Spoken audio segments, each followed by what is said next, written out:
President Trump dodged the question of whether he would sit down with special counsel Robert Mueller's team to talk about the Russia investigation, insisting repeatedly, as he has in the past, that there was no collusion between his campaign and the Kremlin. We'll see what happens. I mean, certainly I'll see what happens. But when they have no collusion and nobody's found any collusion at any level, it seems unlikely that you'd even have an interview. At a news conference, the president took another whack at clarifying his position on immigration, insisting that a wall on the border with Mexico be a part of any deal to protect the roughly 800,000 undocumented dreamers from deportation. I really believe they're going to come up with a solution to the DACA problem, which has been going on for a long time, and maybe beyond that, immigration as a whole. But any solution has to include the wall, because without the wall, it all doesn't work. That was an attempt to clean up his previous comment that signaled some flexibility on the wall. This group comes back, hopefully with an agreement. This group and others from the Senate, from the House, comes back with an agreement. I'm signing it. I mean, I will be signing it. Before the news conference, welcome back to the studio. The president basked in the praise he says he received from the news media after his televised meeting with lawmakers on the Dreamer issue. It was reported as incredibly good, and my performance, some of them called it a performance, I consider it work. But got great reviews by everybody other than two networks who were phenomenal for about 2 hours. Then after that, they were called by their bosses and say, oh, wait a minute.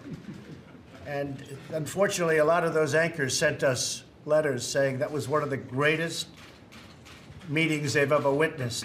To back up the president's claim that he received letters from news anchors cheering his performance, the White House sent along a list, not of letters, but of video clips and tweets from journalists, some from CNN, applauding the openness of the meeting. Still, the president went on to complain that the coverage he's received is just not good enough, so he once again threatened to seek changes to the nation's libel laws, another threat to the First Amendment rights of the American free press. We are going to take a strong look at our country's libel laws, so that when somebody says something that is false and defamatory about someone, that person will have meaningful recourse in our courts. If somebody says something that's totally false and knowingly false, that the person that has been abused, defamed, libeled, will have meaningful recourse. Can't say things that are false, knowingly false, and be able to smile as money pours into your bank account. The president also took time to criticize the nation's judicial system, one day after a federal court in California temporarily halted his administration's plans to end deportation protections for the Dreamers. Mr. Trump tweeted, "It just shows everyone how broken and unfair our court system is when the opposing side in a case, such as DACA, always runs to the Ninth Circuit and almost always wins before being reversed by higher courts." The president also attacked Senator Dianne Feinstein, calling her sneaky after the California Democrat released the hearing transcript from one of the founders of Fusion GPS, which developed a dossier that alleged widespread collusion between the Trump campaign and Russia. Trump tweeted, "The single greatest witch hunt in American history continues. There was no collusion. Everybody, including the Dems, knows there was no collusion, and yet on and on it goes.